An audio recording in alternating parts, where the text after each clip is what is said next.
أعوذ بالله من الشيطان الرجيم. بسم الله الرحمن الرحيم.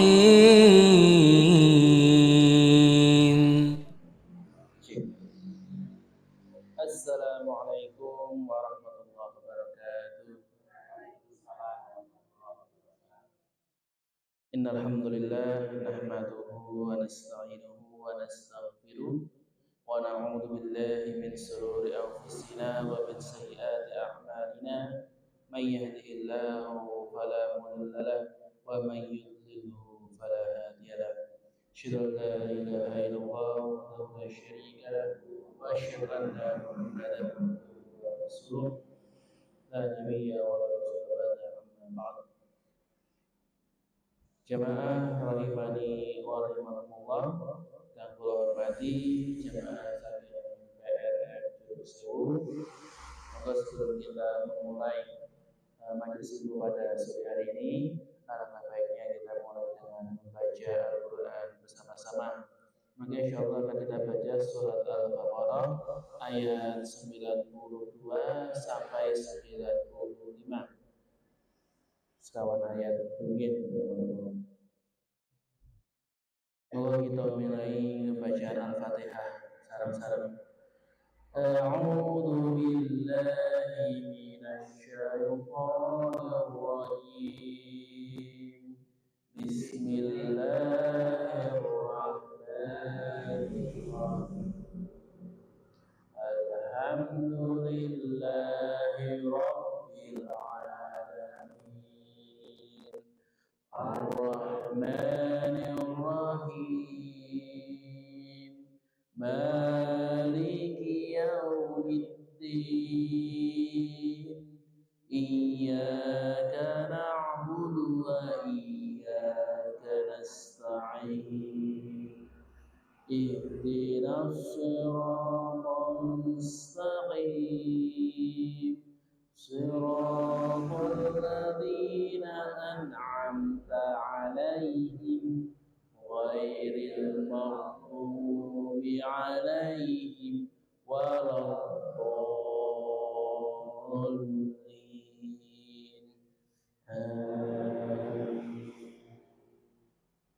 Walaqad ja'ahum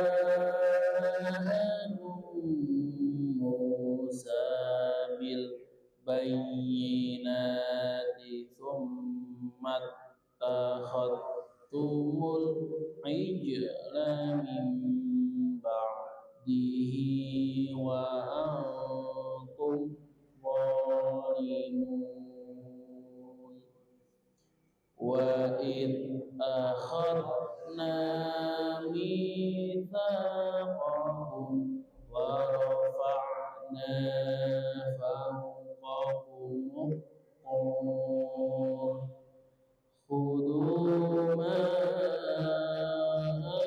atainakum biquwwatin wasma'u.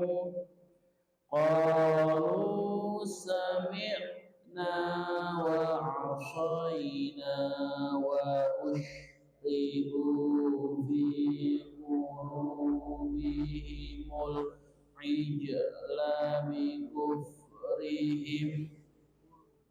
Qul bi'sa ma ya'murukum bihi in kuntum mu'minin. Qul in kanat lakumud darul akhiratu 'indallahi khalisatan min dunin nas fatamannawul mauta in kuntum shadiqin. Walan yatamannahu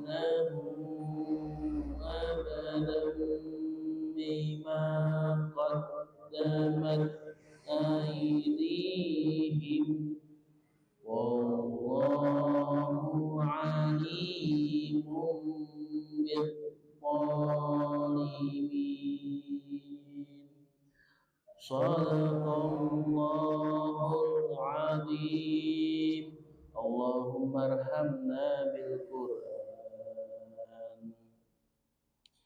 Jemaah rahimani wa rahimakumullah, alhamdulillah kita sudah membaca dari surat Al-Baqarah ayat 92 sampai 95. Jemaah rahimani wa rahimakumullah, sebelum kita memulai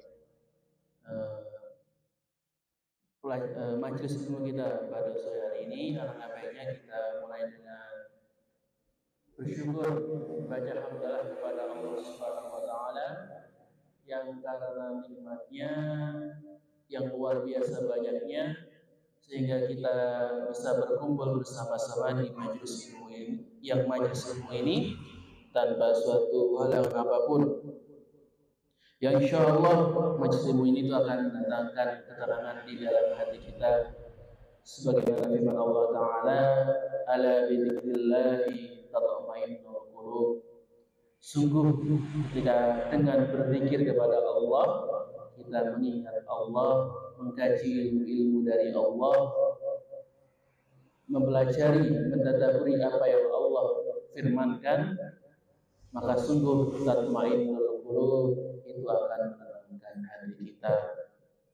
Insyaallah kalau Bapak Ibu hadir di majelis itu enggak ada yang kepikiran tentang ada yang kepikiran tidak ada yang kepikiran tagihan atau pekerjaan, insyaallah tidak ada.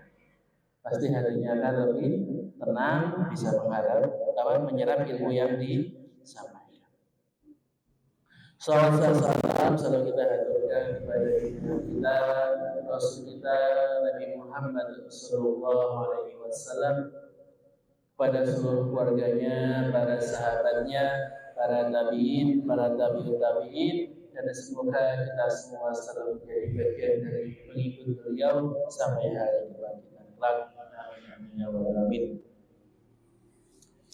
Jemaah rahimani wa rahimakumullah, insyaallah pada kesempatan kali ini izinkan saya untuk menyampaikan sebuah hadis. Nah, hadis ini ditulis di dalam sebuah kitab judulnya Arba'in Nawawi. Pernah dengar?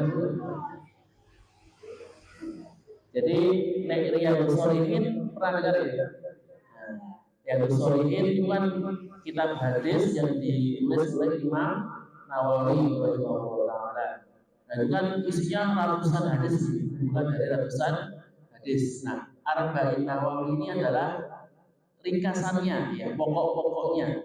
Jadi dari ratusan hadis itu dipilih 40 hadis yang paling utama, atau sekitar 42 gitu. Jadi dalam kitab ini Imam Nawawi memilih 42 hadis yang isinya itu sudah mewakili dari ratusan hadis tersebut. Dan kalau kita baca kitab itu jadi kitabnya kecil sekali gitu. Kalau biasanya itu kalau dijual itu sekarang hanya dalam kitab saku, ukurannya itu A6, itu halamannya paling hanya sekitar 50-an halaman gitu. Jadi kitab kecil 50 halaman. Jadi tidak besar. Tapi itu isinya itu masya Allah luar biasa. Sudah Arba'in Nawawi. Nah, bahasa Indonesianya 40 hadis yang dikumpulkan oleh Imam Nawawi. Arba'in itu artinya 40. Itu dari kata bahasa Arab, itu artinya 40. Jadi tadi isinya memang cuma 42 hadis, tapi hadis itu mengandung pokok-pokok dari ajaran Islam. Nah, insyaallah pada sore hari ini saya akan menyampaikan hadis yang paling pertama. Hadis nomor 1, yang ini insyaallah sebenarnya hadisnya itu sudah sering kali kita dengar. An Amirul Mukminin Umar bin Khattab radhiyallahu anhu qala, ini dari Umar bin Khattab Amirul Mukminin radhiyallahu anhu. Jadi ini yang meriwayatkan adalah sahabat Umar bin Khattab. Jadi kalau Umar bin Khattab itu kalau meriwayatkan hadis tidak terlalu banyak ya. Tapi beliau itu malah lebih banyak di Al-Qur'annya. Jadi sahabat Umar itu salah satu keutamaannya adalah sahabat yang paling banyak menjadi asbabun nuzulnya Al-Qur'an. Di salah satu sahabat mengatakan banyak sekali ayat yang turun, ayat Al-Quran yang turun karena perkataannya Umar bin Khattab atau karena perbuatannya Umar bin Khattab. Bagaimana Umar berkata? Maka beliau berkata, qala Rasulullah sallallahu alaihi wasallam, qala sami'tu Rasulullah sallallahu alaihi wasallam yaqulu, dia berkata bahwa saya mendengar Rasulullah sallallahu alaihi wasallam itu bersabda. Sabdanya apa? Ini insyaallah sering mendengar ya. Innamal a'malu binniyat. Bahwa setiap amal itu tergantung kepada niat.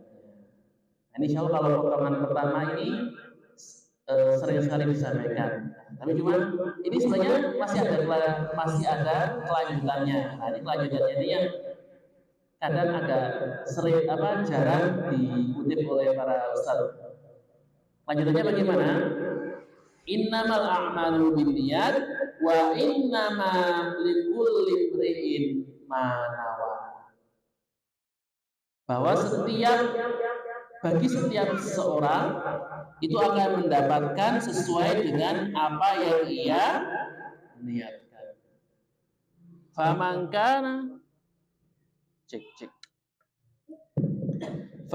kana hijratuhu ila Allah wa rasulihi. Barang siapa yang hijrahnya itu karena Allah dan Rasulnya, fa hijratuhu ila Allah wa rasulihi. Maka pahala hijrahnya itu juga karena Allah dan Rasulnya. Wa man kana hijratuhu lidunya yusibuha, dan barang siapa yang berhijrah karena dunia yang ingin dia capai, aw imra'atin yang dihuha, atau karena perempuan yang ingin dinikahi, fa hijratuhu ila ma hajara alaihi, maka pahala hijrahnya itu sesuai dengan apa yang ia niatkan. Maka diriwayatkan oleh Bukhari dan Muslim, muttafaqun alaih. Jadi kalau sudah Bapak Ibu rahimahullah, kalau hadis itu sudah riwayat Bukhari dan Muslim, itu berarti hadisnya itu hadis yang sahih, paling sahih, sesuai-sesuainya hadis. Jadi kalau dalam Islam itu kan sumber utama itu kan Al-Quran gitu, itu yang paling kuat. Nah, di bawahnya Al-Quran itu ada namanya hadis mutawatir. Hadis mutawatir itu apa? Hadis mutawatir itu hadis yang perawinya sangat banyak. Saking banyaknya itu tidak mungkin untuk saling berbohong satu sama lain. Ya ibarat kita itu misalnya di Jurong Sewu ada kebakaran misalnya. Nanti kabarnya diketahui oleh 100 orang. Kemudian 100 orang ini masing-masing satu orang ngasih 100 memberi tahu kepada 100 orang lagi. Nanti bawahnya 100 orang lagi, 100 orang lagi. Yang mungkin enggak kan 100 orang itu tidak mungkin untuk berbohong. Maksudnya sama-sama berbohong itu tidak mungkin. Itu namanya hadis mutawatir. Nah, kalau hadis mutawatir itu sudah jelas kebenarannya, kesohihannya, tidak perlu diragukan lagi. Nah, yang bawahnya hadis mutawatir itu adalah hadis sahih. Hadis sahih itu yang paling sahih kitab Bukhari, bawahnya adalah kitab Muslim. Jadi dua kitab paling sahih yang ada di dunia ini. Jadi kalau sudah ada hadis di kitab Sahih Bukhari atau di Sahih Muslim, itu tidak perlu dilakukan lagi kesahihannya. Beda kalau misalnya kitab-kitab yang lain ya, misalnya Ibnu Majah atau Tirmidzi atau Abu Dawud, itu kadang-kadang ada yang sebelumnya dikatakan sahih itu ternyata didhaifkan oleh ulama yang lain atau dihasankan oleh ulama yang lain itu masih ada. Tapi kalau udah Sahih Bukhari dan Muslim itu tidak ada yang memperdebatkan lagi. Jadi kalau sudah ada hadis di Bukhari atau di Muslim, jadi itu hadisnya pasti benar dan pasti sudah bisa diterima. Tidak perlu ada perdebatan lagi. Apalagi kalau hadis itu ada di dua kitab tersebut, di Sahih Bukhari ada, di Sahih Muslim juga ada. Ini sudah berarti saking benernya. Ibarat kata itu sahihnya sahih wadah. Nah, di dalam hadis ini yang menjadi pembahasan pokok itu adalah mengenai niat. Kenapa kok Imam Nawawi meletakkan niat ini di bagian pertama? Kan berarti kan bab awal itu kan bab yang paling penting di bagian. Berarti kan awalan menjadi pendahuluan. Orang itu kalau kita pertama kali, ini hadisnya yang paling awal. Berarti kan hadis yang salah itu hadis yang paling penting. Kenapa kok diletakkan di pertama kali? Karena itulah niat itu sangat penting di dalam Islam. Bahkan merupakan salah satu pokok ajaran di dalam Islam. Sesuai dengan matan hadis yang disampaikan oleh Rasulullah. Pertama Rasulullah mengatakan innamal a'malu binniyat, bahwa semua amal itu tergantung kepada niatnya. Bahwa amal itu dia diterima atau ditolak itu semua tergantung kepada niat kita. Maka ada orang itu kalau mau amal yang diterima harus didahului dengan niat itu. Dan insya Allah apapun yang kita lakukan itu mesti ada niatnya. Kita jalan itu sebelum kita jalan itu mesti niat dulu. Saya mau jalan. Oh saya mau makan. Saya mau mandi. Saya mau ke masjid. Nah itulah yang dinamakan niat, keinginan untuk melakukan sesuatu. Makanya kalau orang yang sadar itu mesti berniat. Jadi kalau orang kok ada yang mengatakan saya tidak berniat, itu tidak. Orang yang tidak berniat itu cuma dua. Cuma dua orang yang tidak berniat. Siapa? Pertama orang yang tidak sadar. Orang yang pingsan, orang yang tidur itu tidak berniat. Misalnya orang tidur jalan, ya itu nggak niat, kan nggak sadar dia, nggak tahu jalan kemana. Bangun-bangun, bingung. Kalau saya bisa sampai di sini, kok saya tadi tidur di tempat tidur, sekarang pindah ke ruang tamu misalkan, kan bisa jadi. Dan yang kedua adalah orang yang gila atau tidak berangkat. Ini kalau orang dia jelas ya, karena dia tidak punya akal, tidak bisa mikir, tentu tidak bisa punya. Makanya yang namanya niat itu cukup bergantung keinginan. Makanya kalau misalnya kita mau sholat, bagaimana niatnya? Ya sudah, ketika kita berangkat ke masjid untuk sholat, itu sudah masuk ke niat kita. Jadi tidak perlu dilafalkan, sholat segala macam itu tidak perlu. Kalau mengucapkan bagaimana? Ya nggak apa-apa juga. Jadi hanya sebagai usul itu bukan sebagai wajib, tapi sebagai pelengkap saja. Saya ini biar meyakinkan diri, supaya niat ini benar-benar yakin, saya lafalkan. Tapi kalau secara hukum asal, niat itu cukup dari hati. Dan niat inilah yang membedakan antara seorang itu sedang beribadah atau tidak. Ini sama-sama gerakan sholat, takbir, rukuk, sujud. Tapi yang satu niat sholat, yang satu niatnya senam misalkan. Pernah kan misalnya ada orang muslim, penasaran kok gerak-gerak, saya pengen ikuti di belakangnya. Kan nggak tahu kalau sedang sholat. Jadi gerakan apa? Ngikutin gerakan saja. Maka ini sama-sama gerakan sholat, tapi yang satu niat, yang satu tidak. Maka yang niat itu dianggap sebagai ibadah, yang tidak niat maka tidak dianggap sebagai ibadah. Bahkan ini berlaku kepada hal-hal yang mubah.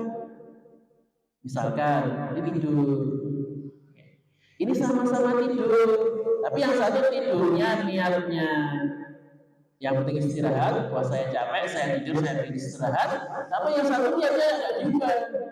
Ya Allah, ini saya tidur, saya niatkan supaya tidur ini untuk ibadah, supaya tidur ini saya itu bisa kuat untuk sholat malam, untuk bekerja. Jadi perbuatannya sama-sama tidur, tapi yang satu tidurnya cuma dapat istirahatnya saja, tapi yang kedua karena ditambah niat ibadah, selain dapat istirahat dapat bonus pahala. Dan ini semua bisa diterapkan kepada perbuatan kita yang lain. Contohnya apa? Makan, mandi, tadi bekerja. Ini kalau semua kita niatkan untuk ibadah, itu kita bisa mendapatkan bagian pahalanya. Inilah kenapa kok tadi innamal a'malu tergantung niatnya. Kita niat benar-benar untuk ibadah, dapat pahala. Tapi kalau niatnya hanya untuk istirahat saja, senang-senang saja, sudah dapatnya itu apa yang dia niatkan tadi. Wa innama likulli imrin ma nawa. Dan setiap seseorang itu akan mendapatkan pahala sesuai dengan niat.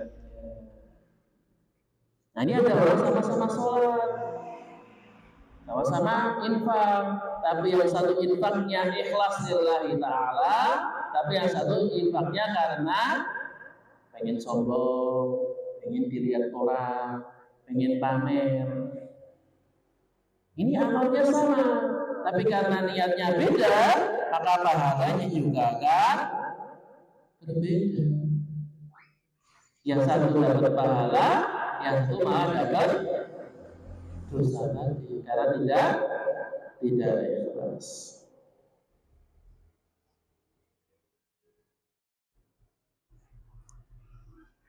Maka di sini Rasulullah juga pernah menceritakan sebuah kisah ya. Ini dari Abu Yazid.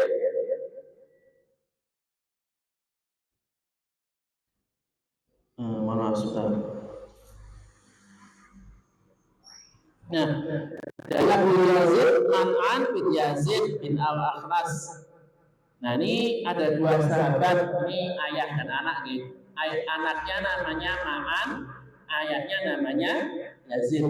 Jadi Ma'an bin Yazid, anaknya Ma'an, ayahnya Yazid. Nah, Yazid ini ayahnya tadi itu kan suatu hari pengen bersedekah. Akhirnya dia itu menyiapkan beberapa dirham ditaruh di depan pintu masjid. Nah, ketika pulang beberapa saat kemudian anaknya datang, si Ma'an tadi membawa uang yang tadi ditaruh ayahnya di depan masjid. Karena ayahnya heran, itu kok kamu bawa kantong uang dapat dari mana? Wah Pak, ini saya kantong uang ini nemu di masjid, ada yang ngasih sodako. Lah ayahnya kan kayak bingung ya, agak marah-marah gitu ya. Lah ini tuh bukan buat kamu, ini buat orang lain. Ini kan saya pengen sodako, kalau ada orang yang membutuhkan biar bisa diambil.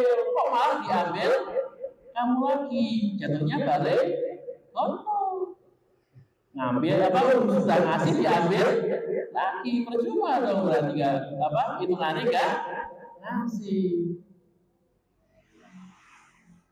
Nah akhirnya karena bingung, jadinya kan biasanya bingung, jadinya sedekahnya dapat pahala atau bukan? Kan dia bukannya diambil orang yang membutuhkan, malah diambil oleh anaknya tadi. Akhirnya datanglah keduanya itu ke Rasulullah. Tanya Rasulullah, wahai Rasulullah, saya ada kasus ini seperti ini. Hukumnya bagaimana? Maka Rasulullah menjawab, laka ma nawaita ya Yazid, wa laka ma akhadta ya Ma'an. Jadi bilang kepada Yazid, wahai Yazid, kalau untukmu insya Allah tetap dapat pahala sesuai dengan yang kau niatkan. Nah samaan, wahai Ma'an, bagi kamu ya silahkan, karena kamu sudah ambil, dipakai saja tidak apa-apa. Maka apa yang ingin Rasulullah sampaikan di dalam hadis ini? Jadi Rasulullah ingin mengatakan bahwa ibadah kita, amal kita itu kalaupun misalkan nanti outputnya, hasilnya itu kok di luar keinginan kita, tapi Allah tetap memberikan pahala sesuai dengan niat awal kita. Contohnya tadi, misalnya kita ngasih orang, kok qadarullah, mohon maaf, ternyata kok yang dikasih itu orang yang mungkin orang kaya, atau mungkin orangnya itu orang yang ahli maksiat. Jadi kita itu kan pengen ngasih supaya buat makan, buat beli kebutuhan, ternyata dipakai buat ke alasan. Enak Pak, ada yang cerita beberapa pengemis. Ini pengemis ya, yang ngemis di perempatan.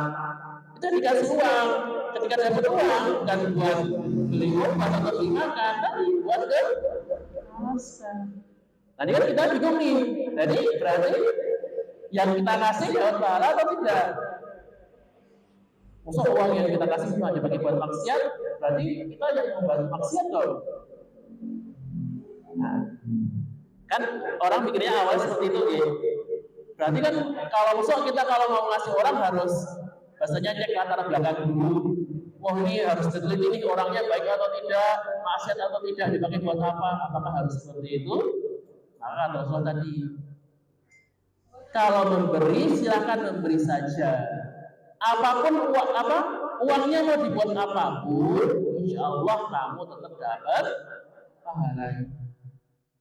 Kita ngasih orang, walaupun uangnya mau dibuat mabuk, dibuat judi, dibuat main PSK atau dibuat maksiat yang lain, itu insya Allah kita tetap dapat pahala sesuai dengan apa yang kita niatkan tadi. Kan kita niatnya pengen membantu, pengen ngasih sedekah. Maka tetap walaupun uangnya dibuat untuk hal-hal yang lain tadi, insya Allah kita tetap dapat pahala sedekah. Dan orang, atau kalau misalkan tadi kita ngasih sedekah ternyata malah diambil orang yang kaya, ya nggak masalah, insya Allah tadi pahalanya tetap dapat, tidak berkurang sedikit. Makanya kalau misalnya kita ngasih pengemis, kalau di jalan itu nggak, insya Allah nggak usah, mohon maaf Bapak bahasanya sudah itu wah ini pengemisnya kok tadi nganu apa dibuat dibuat yang nggak benar. Nah itu nggak usah seperti itu. Kalau mengasih ya ngasih saja, kalau memberi saja. Urusan apakah dibuat yang baik atau yang buruk itu urusan pengemis itu sama Allah. Tugas kita ya kalau ada orang yang butuh tinggal dibantu. Tapi nanti beda lagi kalau misalkan kita tahu bahwa orang dibantu ini kalau misalnya dapat bantuan mesti digunakan untuk maksiat. Kita tahu nih misalnya nih mohon maaf ada tetangga kita yang miskin. Kita tahu nih kalau misalnya tetangga kita ini dikasih uang, mesti uangnya buat judi, uangnya buat mabuk. Kita tahu. Nah kalau kita sudah tahu ya jangan ngasih. Atau misalnya memberi barang yang tidak mungkin untuk buat maksiat. Contohnya tadi ini orang miskin, tetangga yang miskin tadi kan kalau dikasih uang itu kan dibuat judi. Ya sudah berarti jangan kasih uang, kasih beras, kasih susu, kasih gula. Lah Ustaz, nanti kalau dikasih beras nanti dijual. Jualnya uangnya buat judi. Ya sudah, kalau gitu ngasihnya jangan banyak. Misalnya sekali ngasih berasnya sekilo, gulanya seperempat kilo, ya men sendok gitu ya. Sendok. Apa misalnya kalau minyak segelas, nah ini kan insya Allah tidak bisa dijual karena sedikit-sedikit, oh sudah habis, dikasih lagi. Misalnya pengalaman almarhum bapak sama ibu, kalau ibu bukan almarhum, itu kan biasanya tiap tiap Senin Kamis itu kan biasanya ngasih beras di masjid gitu kan, dikasih dibungkusin 1 kilo. Nanti yang mau ngambil silakan, yang butuh ngambil gitu kan ya. Nah kok darurat itu ada yang ngambil itu bukannya buat masak, tapi malah dikumpulin kemudian dijual. Kan fotokopian.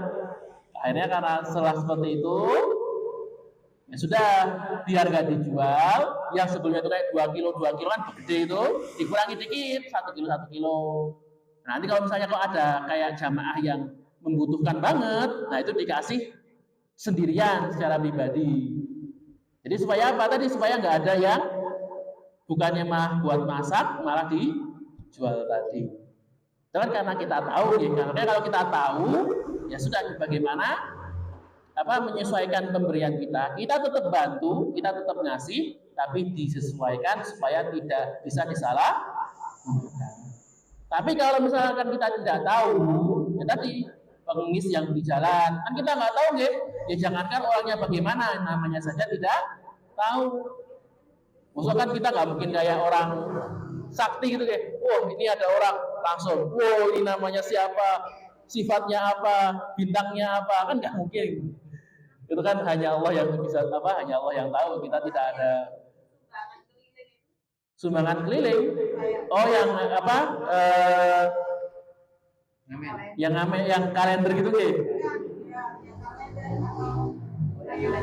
ya itu Allah ini saya nih memang mau niat memberi saja tidak apa-apa, walaupun nanti mohon maaf kan kadang ada ya banyak juga ada banyak yang seperti itu, ternyata uangnya bukan buat tadi, malah buat makan-makan, buat seneng-seneng, ada seperti itu ya. Tapi kalau misalnya kita mau memberi, ya mau nggak memberi saja tidak apa-apa, insya Allah pahalanya tetap dapat. Nah, cuma kalau misalnya tidak ya tidak apa-apa, sudah kan sunnah memberi itu sunnah bukan wajib. Kalau misalnya kok kita ragu-ragu, kita tidak yakin, ya sudah tidak memberi tidak apa-apa. Lebih baik tidak memberi dibandingkan kita memberi tapi penuh rasa suudzon.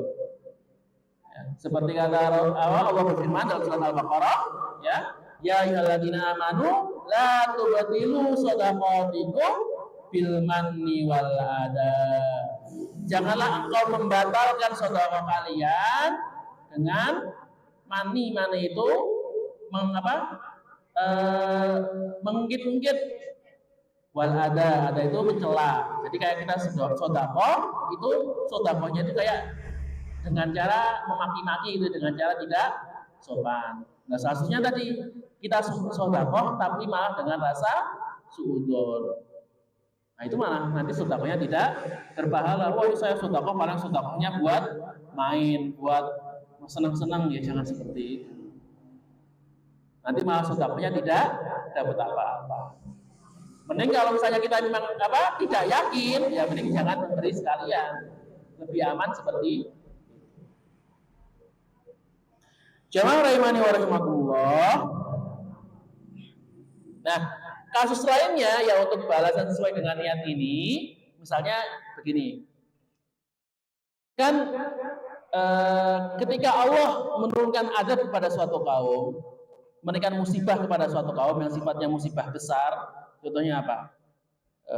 Tanah longsor, banjir, angin puting beliung, itu kan semuanya kena Misalnya ada suatu desa, lu kan pernah yang misalnya kena longsoran, yang paling baru kan ada longsor gitu kena longsoran gunung gitu kan itu kan semua desanya kena longsor semua nggak mungkin kok longsornya pilih-pilih rumah, di rumah orang baik di pinggir dulu, ya di rumah jahat langsung huruf, kan nggak bisa seperti itu. Ya memang ada kisahnya, tapi kan itu bukan kebiasaan ya, bukan kisah yang biasa, tapi hanya suatu karomah. Kayak misalkan pas tsunami Aceh dulu, itu kan salah satu karomahnya di masjid apa tuh? Baitul Hikmah, Baitullah apa? Kan masjidnya itu kan utuh sendiri ya, padahal sekitarnya itu hancur semua. Nah itu kan contoh karomahnya. Tapi kan itu kan contoh contoh bahasanya rare itu apa kalau bahasa Indonesianya? Rare example itu apa? Contoh yang jarang ya, bukan yang alami ya, hanya sesekali saja. Nah, makanya saat ketika ada seperti itu, maka Aisyah pernah tanya kepada Rasulullah, ya Rasulullah, kok kalau dihukum semuanya, kan di dalamnya ada orang yang baik, ada orang yang soleh, ada orang yang beribadah, kenapa kok dihukum semua? Nah, kata Rasulullah, ya memang karena azab itu datang, maka kena hukum semua, tapi nanti ketika dibangkitkannya sesuai dengan niatnya. Maksudnya kalau ada di dalamnya orang yang ketika kena hukuman tadi niatnya sedang niat maksiat, ya sudah, berarti dibangkitkan sebagai ahli maksiat. Tapi kalau di dalamnya orangnya itu masih beribadah, walaupun kok secara status di dunia itu kena musibah, ya, kena azab, tapi nanti di akhirat tetap dibangkitkan sebagai orang yang soleh. Jadi nasib di dunia ini tidak selalu menjadi gambaran nasib di akhirat. Kan jangan mengira ini kan orang yang kena tanah longsor itu berarti orang dolim semua, orang fasik semua, ya tidak seperti itu. Karena memang hukuman Allah itu kadang-kadang ada dua ya, hukuman Allah itu di dunia. Ada yang hukumannya sifatnya pribadi, jadi yang kena itu hanya orang yang maksiat saja. Contohnya apa? Misalnya kehilangan harta, kehilangan kesehatan, hilang kebahagiaan, hilang keberkahan. Itu kan yang hanya dirasakan oleh ahli maksiatnya saja. Tapi ada hukuman yang langsung secara kolektif, kena semuanya. Mau itu maksiat atau tidak, kena semuanya. Kapan Allah memberikan hukuman seperti ini? Kata Allah, hukuman azab itu akan datang ketika orang itu maksiat itu merajalela, ketika sudah tidak ada lagi yang berdakwah, tidak ada lagi yang mengingatkan, maka Allah akan turunkan azab kepada mereka, menghancurkan mereka dan mengganti mereka dengan kaum yang lebih baik. Makanya kalau orang itu diadab, suatu tempat itu kena musibah, biasanya tadi sudah tersebar kemaksiatan. Makanya Bapak Ibu, kalau kita tidak mau kena azab kolektif, ya, kalau rumah kita lingkungan kita tidak mau kena hukuman dari Allah, ya bagaimana caranya supaya lingkungan kita itu jauh dari maksiat. Setiap ada kesalahan itu kita ingatkan, kita ajak kepada yang lebih baik. Jangan merasa, wah, itu kan urusan mereka. Lo gue itu biasanya kayak kalau bahasa orang milenial kan, lo gue urusan gue sendiri. Itu kan urusan maksud kan dia yang kena dosa. Saya nggak ada.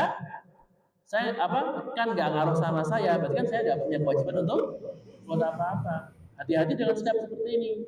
Soalnya kalau kita terlalu cuek dengan lingkungan kita, maksiatnya makin menyebar. Nah, ketika Allah kasih azab, yang kena bukan yang maksiat saja. Kita yang cuek, kita yang nggak peduli, itu juga akan kena imbas. Jamaah rahimani wa rahimakumullah. Kemudian di bagian hadis selanjutnya, Rasulullah menyontohkan sebuah amalan, yaitu mengenai hijrah. Barang siapa yang hijrahnya karena Allah dan Rasulnya, maka akan mendapatkan pahala dari Allah. Pahala sesuai dengan niatnya, yaitu karena Allah dan Rasulnya. Tapi barang siapa yang hijrahnya lidunya yusibuha, karena dunia yang ingin dicapainya, awimratin yang yuha, atau karena wanita yang ingin dinikahinya, ya maka yang didapat ya sesuai dengan apa yang dia. Ya, kenapa kok disebut hijrah di sini sebagai contoh? Memang karena hijrah itu termasuk suatu amal yang sangat mulia, mewakili amal-amal yang lain. Jadi Rasulullah itu cuma ingin menekankan bahwa setiap amal kita,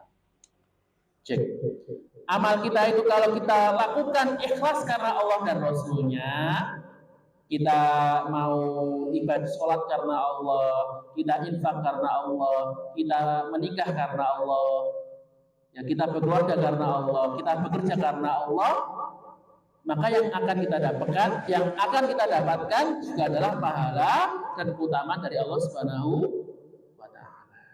Tapi kalau kita itu sholat karena yang lain, sholat karena ingin dipuji, infak karena ingin dianggap sebagai orang dermawan, atau misalnya kita hijrah atau jadi orang soleh karena ingin nikah sama akhwat yang soleh, ini ada loh cerita seperti ini.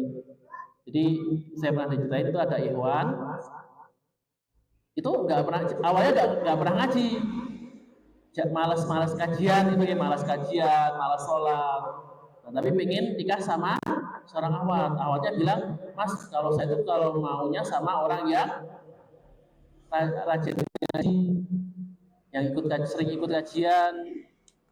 Akhirnya karena ingin dapat ceweknya tadi, baru mulai kajian. Tapi kajiannya ya kalau ada awatnya, kalau ada awatnya itu rajin, nggak pernah bolos. Tapi begitu awatnya nggak datang, langsung pulang. Jadi contohnya seperti ini kan berhijrah, berbuat baik karena ingin mendapatkan wanita. Kalau seperti ini ya dapatnya wanitanya aja, dunianya yang akan didapatkan ya hanya dunianya saja, tapi pahala akhiratnya tidak akan didapatkan. Allah juga berfirman, "Maka yuridu harta dunya nu'tihi minha." Barang siapa yang kalau berbuat itu pengennya dunia, yang mencarinya itu kehidupan dunia, semuanya hanya untuk dunia, yu'tihi minha. Allah pun akan memberikannya, tapi hanya sebagian saja. Wa man kana yuridu hartal akhirah nazid lahu. Barang siapa yang menginginkan kehidupan akhirat, Allah akan berikan dua-duanya. Jadi kalau kita kok beramal itu karena dunia, ya nanti dapatnya cuma dunia. Yang pengen dapat harta, ya dapat harta sebagian saja. Tapi yang pengen wanita, ya cuma dapat wanitanya. Yang pengen ketenaran, ya cuma dapat ketenarannya. Tapi pahalanya itu akan hilang semuanya. Gak akan dapat apa-apa. Tapi kalau orang itu benar-benar beribadah karena Allah, ya, semuanya itu karena Allah, maka Allah akan memberikan ganjaran yang paling besar kepadanya. Dan kesalahan niat seperti ini, ya sifat yang gak Rasul katakan itu adalah riya, gitu. Riya seperti ini yang ketika beribadah itu bukan karena Allah, ini adalah suatu sifat yang paling ditakuti oleh Rasul. Rasulullah mengatakan riya itu adalah termasuk bagian dari kesyirikan. Walaupun kesyirikannya kesyirikan yang kecil, tapi kesyirikan kecil ini sudah sangat berbahaya. Ya, karena kesyirikan itu kalau kecil itu ditumpuk sedikit demi sedikit lama-lama akan jadi besar juga. Ini harus hati-hati. Jangan cuma karena mentang-mentang syirik kecil kemudian yang sudah dibiarkan saja, tidak diperbaiki. Itu bisa berbahaya. Maka Rasulullah mengingatkan mengenai riya ini.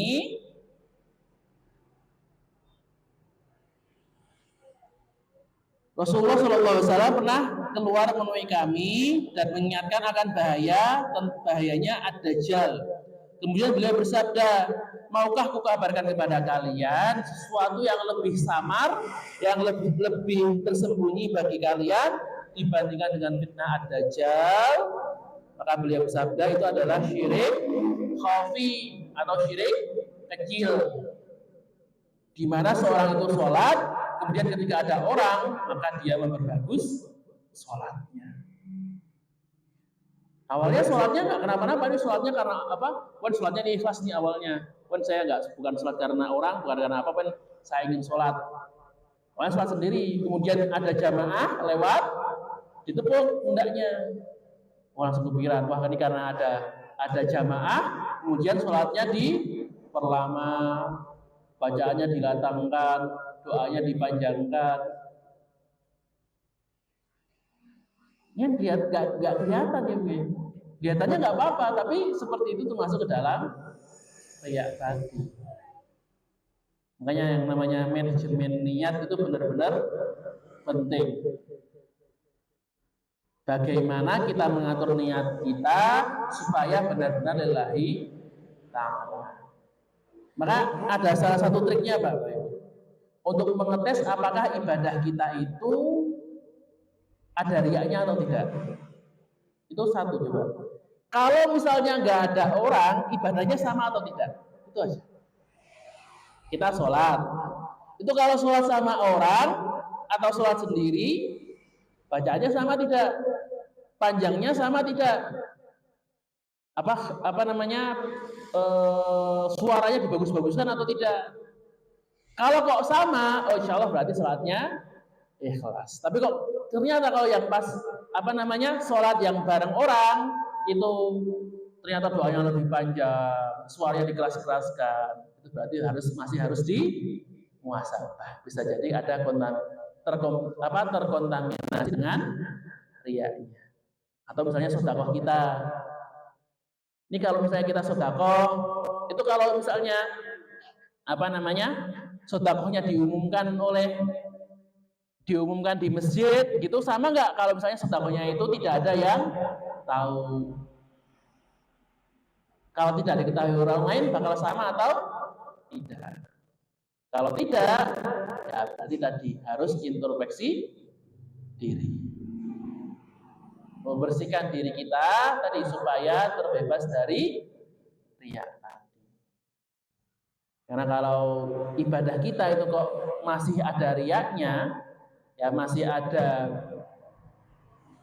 kesalahan dalam niat, itu nanti khawatirnya pahalanya akan sia-sia. Kan maniman gitu, sudah capek-capek, sudah susah payah, apalagi ibadahnya ibadah yang besar-besar, misalnya apa? Haji, umroh, itu kan sudah keluar puluhan juta ya. Tapi ternyata nggak dapat apa-apa karena salah niat.